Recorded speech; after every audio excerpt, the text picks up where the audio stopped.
жерине токтоп коелу. Мына бу жерде берилип атпайбы ушу арыстан алай. Аткарып алам милдетин депчи. Аалам, мына аалам. Чоң ааламдын милдетин аткарып атат деп атат. Кудайдын ордун аткарып атат деп атат. Муну мен айтып аткан жокмун, ааламдан бердир.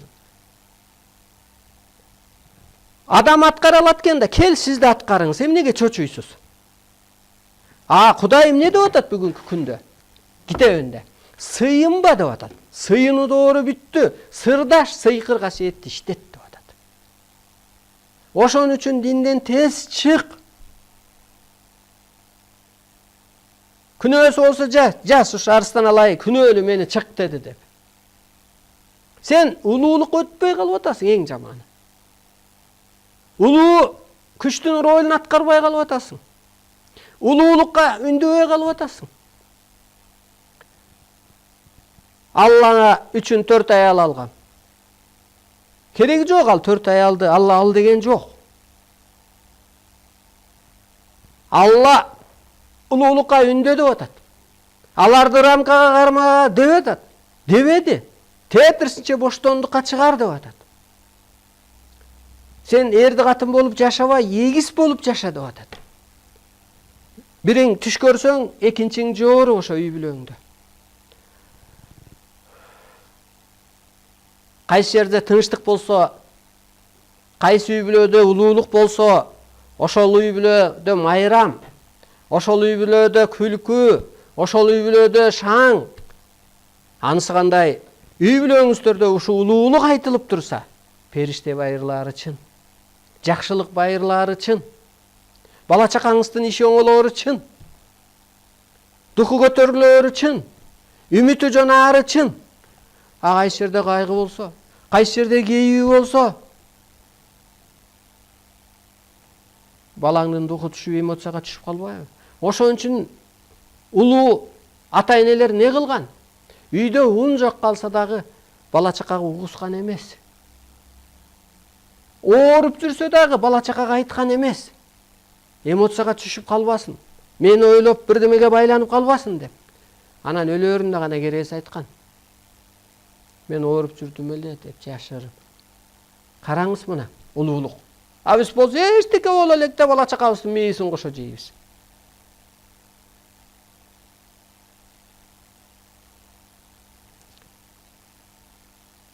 Диндегилер балаңарды динге тартпай, тетирсинче балаңардан сабак алгыла. Бала периште. Жана мен айткандай, мына уйкусу канбай калган бала ыйлайт. Анткени чыдабайт аны ичи.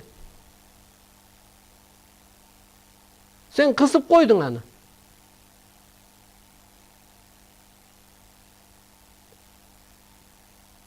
Ал улутка динге бөлбөйт.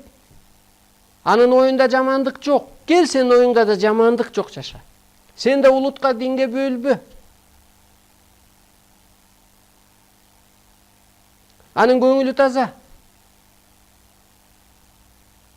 Ал Кудай деп бир байланып алган эмес.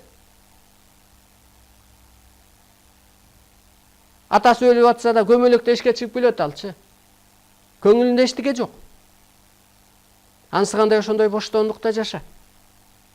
Атаң өлсө, кызматка кетти аалам, ага кейиби. Кызматка кетти, бийик дүйнөгө кетти, кайып дүйнөгө кетти. Мына урматтуу журтум, эми эмне кылыш керек? Дагы бир жакшы темага өтүп берейин. Мына, ошентип аткарып алам милдетин. Жаралган жалгыз ал инсан. Демек, кыргызга, арыстан алайга дүйнө келет.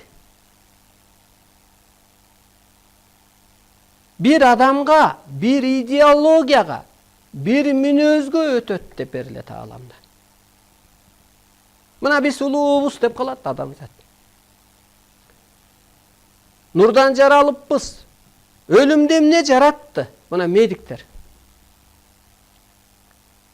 Кысылуу, кыжаалатчылык, эмоция, коом, көрпендечилик. Мына ушундан чыксаң өлбөс бол деп атат адам. Тибеттиктер эмне көп жашайт? Аларда жылуу суу деле жок биздикиндей. Отопление деле жок жылуу жаткыдай. Жер жемиш деле бышпайт, топосто башканын баары түтөгөт. Эң башкысы эмоция жок. кейбейт, кепчибейт. Мына ак. Ошон үчүн кейбей, кепчибегендиги үчүн кар жаадырып коет. Ошон үчүн сыйкыр иштейт. Ошон үчүн үстүнөн учуп бараткан вертолеттун энергия менен иштейт да. Прибор шит компьютер. Жок болуп кетип анан ал бурулбай, ал тормоз эмес да, бурулбайт да. Тебийсе бир баягы машиненин тормозуна окшош эмес да. Анан барып асканы сүзөткөн анан жоюлаткан жок болот. Сыйкыр иштейт эң башкысы. Ааламга ак. Ошон үчүн жеренени улгабай сөөгүн кушка берип салган ошол. Ал өйдө. Себеби бул эмне экен? Жан кеткенден кийин бул жөн эле бир остаток экен. Тон экен, кышта баланчанын кийимин бербейинчи, кийип келдим эле жолдо үшүп дейт го. Бербейт го. А эмнеге пайдаланып? Ошо жолдо үшүп калбайын деп кийип келди. Мына Индияда өрттөйдү. Жаназа сурап атабы? Эң башкысы жеренени аябап атат. Олия сындууларын көмгөндө да туз менен баягы курт кирбегидей. Анан ошол жерге таазим этип, себеби анын жаны ошол жерге түшүп бир багыт энергия берип турат деп, агартып турат деп. Ошондуктан келиңиздер бир психологиябызды өзгөртөлү. Эми кандай болот? Дагы бир